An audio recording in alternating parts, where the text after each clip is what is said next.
Hindi pa man siya nakaka-recover sa sakit na kanyang natamo, ay sinundan ko ang aking pag-atake ng malakas na sipa sa kanyang tiyan.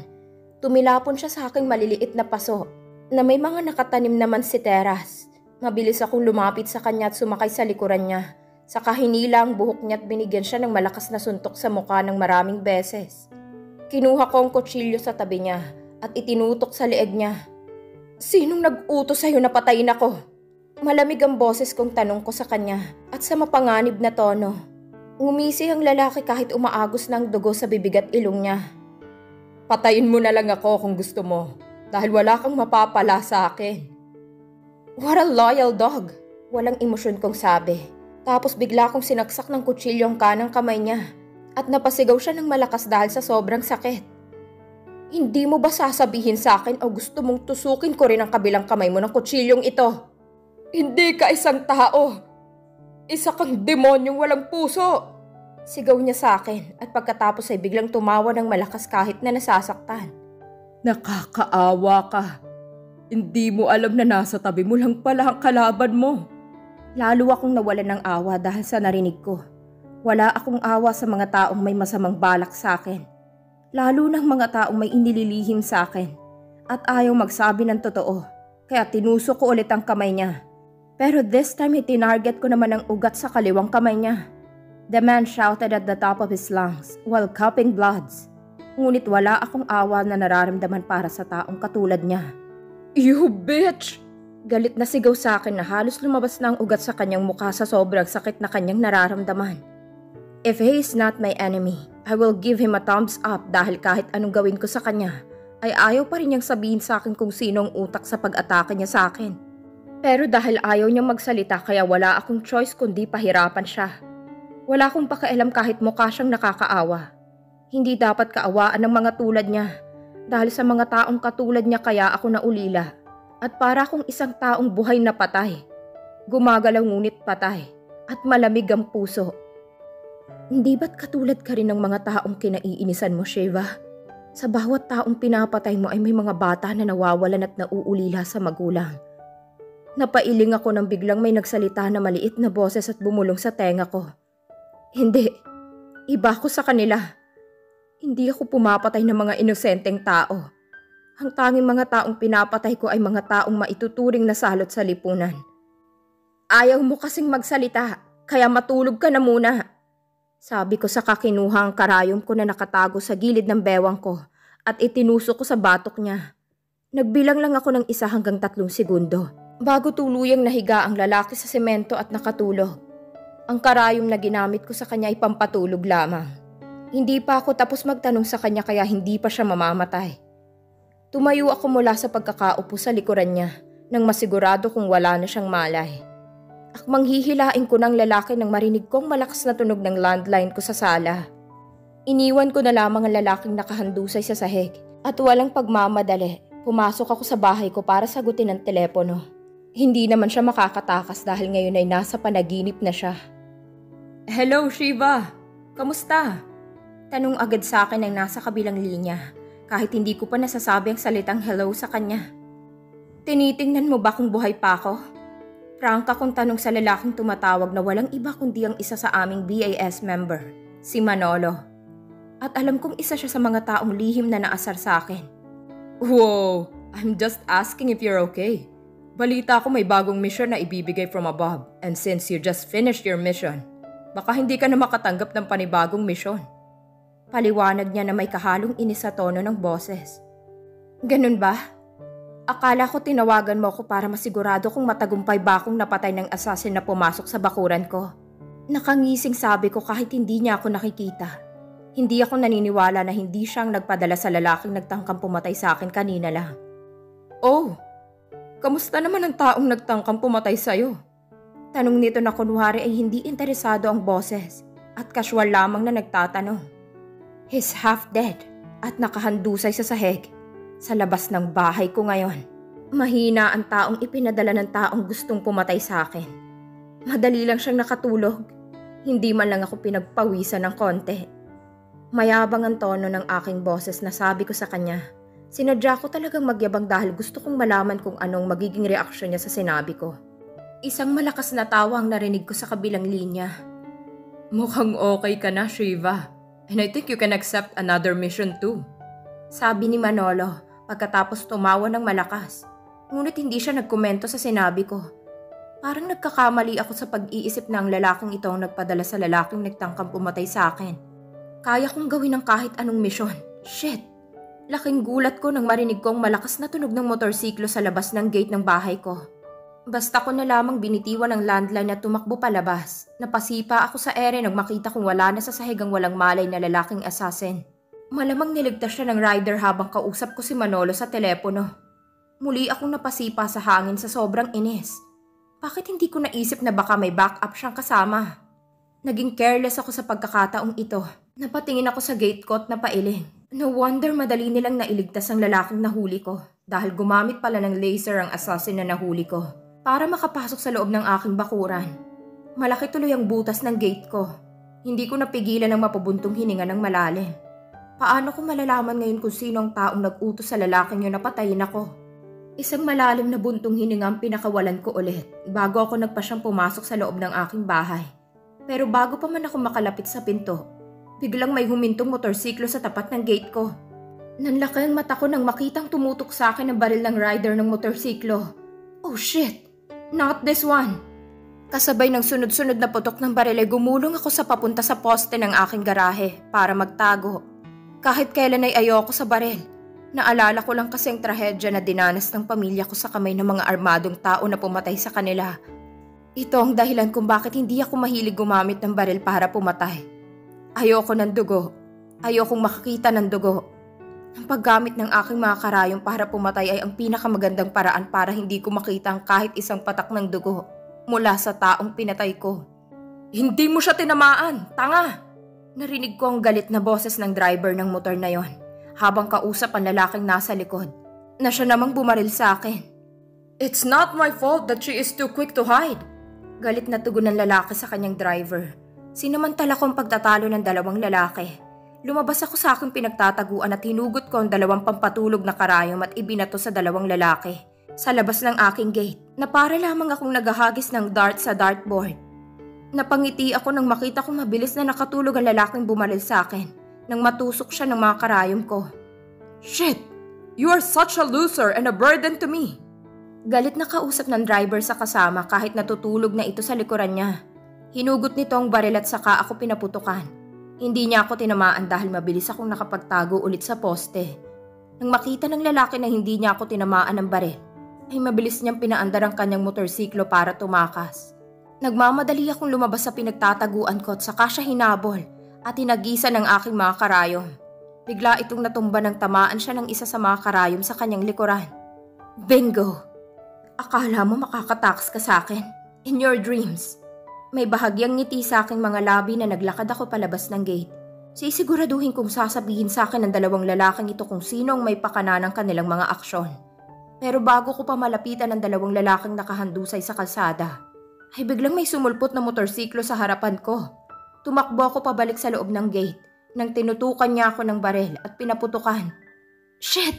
Mahina akong mura nang makarinig ulit ako ng putok ng baril pagkatapos niya akong barilin. Paglabas ko ulit sa gate ay nakita ko ang dalawang lalaki na nakahandusay sa kalsada na may tama ng baril sa ulo. Siniguro ng lalaking nakatakas na hindi magsasalita ang dalawang lalaking ito pagkatapos kong mahuli at pahirapan. Galit kong sinipa ang isang bato sa harapan ko. Great! Ngayon wala na akong lead. Nasa dilim ako habang nasa liwanag ang mga kalaban ko at nakatingin lang sa akin. Pumikit ako at huminga ng malalim.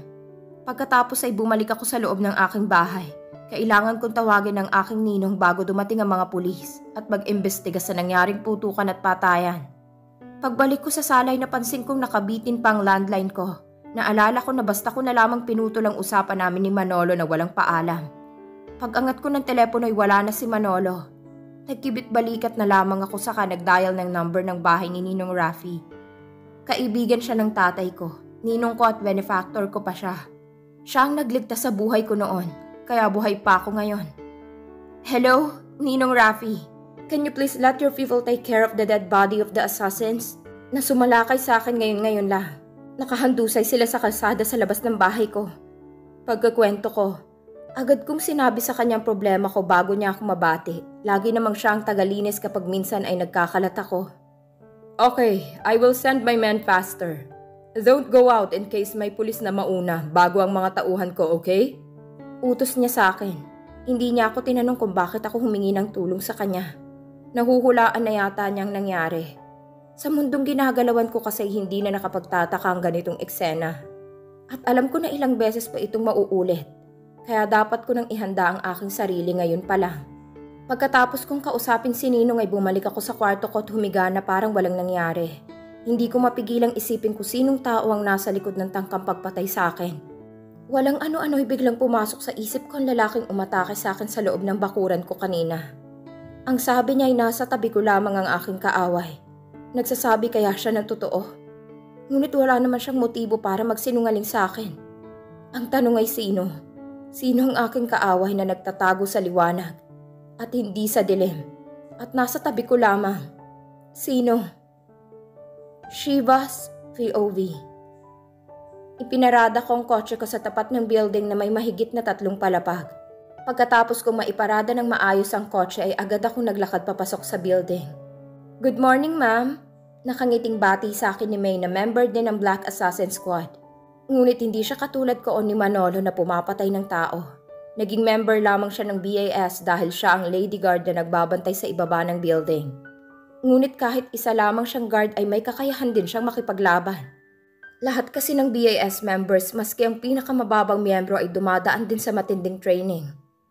Good morning. Hindi ngumingiting bati ko sa kanya. Sanay na siya sa pagiging seryoso ng aking mukha sa tuwing dadaanan ko. Kaya hindi siya nangingilag na bumati sa akin sa tuwing papasok at lalabas ako ng building. Pagdating ko sa elevator ay agad kong pinindot ang 3rd floor, kung saan naroon sa pinakahuling floor ang headquarter ng BAS. Front lamang ang coffee shop na nasa 1st floor at pati na rin ang clinic na nasa 2nd floor. Ang totoo ay isang lab ang clinic. Doon ako kumukuha ng gamot na ibinababad ko ng matagal sa aking mga karayom. Kapag wala na akong karayom na may gamot, matagal kong ibinababad ang aking mga karayom. Dahil mas matagal ang pagbababad ay mas mabilis umepekto ang gamot pagkat kumapit na masyado sa karayom. Hi, She! Ipinatawag ka rin pala ng Right BAS? Tanong sa akin ni Tom nang makita niya akong lumabas ng elevator. Mukhang kagagaling lamang niya sa lab. Tom is a doctor. Itong front niyang profession, habang ako naman ay ang pagiging self-defense instructor ng mga batang may edad na 10 years old hanggang 15 years old. Ipinatawag ka rin? Simpleng sagot ko sa kanya. Sa lahat ng members ng BAS ay siya lamang ang masasabi kong kaklose ko. Pwede ko rin siyang matawag na kaibigan. Tangi siya lamang yata kasi ang hindi ko nakikitaan ng inggit sa akin sa tuwing may mga naa-accomplish akong mission. Yes, new mission, I think.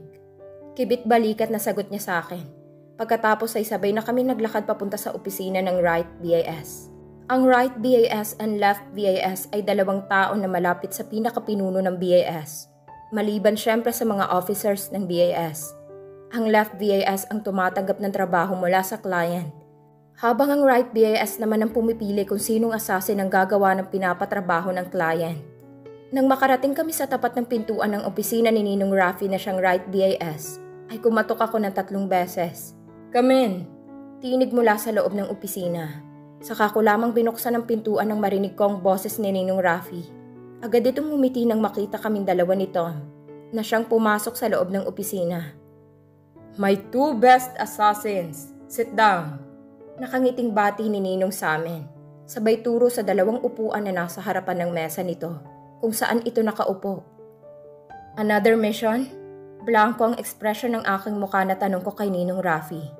Pwedeng ngumiti ka naman kahit minsan lang, Shiva. Para kang laging galit kaya hindi mo makasundong ibang mga katrabaho mo. Puna sa akin ni Ninong habang napapailing. It's because he notices that he was smiling while my face is serious. There's no reason for me to smile, Ninong. And you know the reason why. I will not smile until I didn't kill the person behind my family's assassination. Seryoso ang anyo na sagot ko sa kanya. Biglang naglaho ang ngiti niya nang marinig ang sinabi ko. Napailing na lamang siya habang binubuklat ang isang folder. I just want you to get along with them because maybe someday you will need their help or you will need to cooperate with them for a mission. Sagot ni Ninong habang patuloy na binubuklat ang puting folder sa harapan. I don't need their help. I didn't join the BAS just to be friends with those heartless assassins. If they doesn't want to help me, then don't. As if I care. Matapang kong sagot sa kanya. Saglit niyang inihinto ang pagbuklat sa folder at matalim akong tinitigan. Hindi ako nagbaba ng tingin. Sa halip ay nakataas ang noo na sinalubong ko pa ang kanyang tingin. Hanggang sa siya na lamang ang sumuko. All right. I will not force you to get along with them. Instead, I will warn you to be cautious with them. Especially Manolo. Anyway, it's good that you still have Tom as your one and only friend here in BAS. Wala sa loob na napatingin ako kay Tom na nakatingin din sa akin. Am I really considered him as my friend? I think yes. Anong mission ang ibibigay niyo sa amin ni Shiva, sir? Magkasama ba kami sa iisang misyon? Tanong ni Tom nang ibinaling kay Ninong Rapi ang kanyang paningin. Pagkatapos akong bigyan ng isang sincere ngunit matipid na ngiti. Nope, magkaiba kayo ng mission. Mabilis na sagot ni Ninong Rafi. Kinuha nito ang isang folder at iniabot kay Tom. Samantalang ang folder na binubuklat nito kanina ay ibinigay naman sa akin. Nasa loob ang details nila, kaya sa bahay na ninyo tingnan. And same rules. Accomplish the mission to get the payment. At dapat ay hindi kayo sumabit. Yes, sir. Sagot ni Tom. Samantalang tango lamang ang isinagot ko sa kanya. Pagkatapos ay sabay na kami naglakad ni Tom palabas ng opisina ni Ninong. Tamang-tama na nakalabas na kami nang dumaan si Manolo ng masama ang tingin sa amin. Or should I say, masama ang tingin sa akin. What a luck, dog! Pasarin niya sa akin bago kami tuluyang nilagpasan. Siguro ay sa mini gym na nasa 3rd floor din ito pupunta para mag-ensayo. Mag-ingat ka sa daan pag uwi mo, Manolo. Baka kagating ka ng asong malakas ang rabies. Pahabol ko sa kanya sa seryosong muka. Tiningnan lamang ako ni Manolo ng masama, ngunit hindi naman nagsalita. Pagkatapos ay binuksan na nito ang pintuan patungo sa mini gym. Be careful of Manolo, Shiva. Kilala natin siya. Masamang tao siya. Babala sa akin ni Tom habang nakasakay na kami sa elevator. I'm not scared of him. And besides, sa ginagawa natin ba ay hindi pa ba tayo matatawag na masama? Bahagyang natawa si Tom sa aking sinabi. You're right. Sa ginagawa natin ay masamang tao na rin tayo. And I hope someday I will see you not like this. Gusto kong makita na nakangiti ka kasama ang pamilya mo. Not like this. You're colder than ice. It won't happen because I don't have family anymore. Mabilis kong sagot sa kanya bago ako lumabas sa bumukas na elevator. At iniwan ko siya na napapabuntong hininga na lamang. Totoo naman kasi ang sinabi ko sa kanya. Hindi mangyayari na makita niya akong nakangiti. Kasama ang aking pamilya. Dahil wala na akong pamilya. At hindi ako magkakaroon ng pamilya hanggat hindi ako nakakapaghiganti. And besides, sino bang lalaki ang magmamahal sa akin para makagawa ako ng bagong family? Walang lalaking magmamahal sa katulad kong assassin. Kundi katulad kong assassin lamang.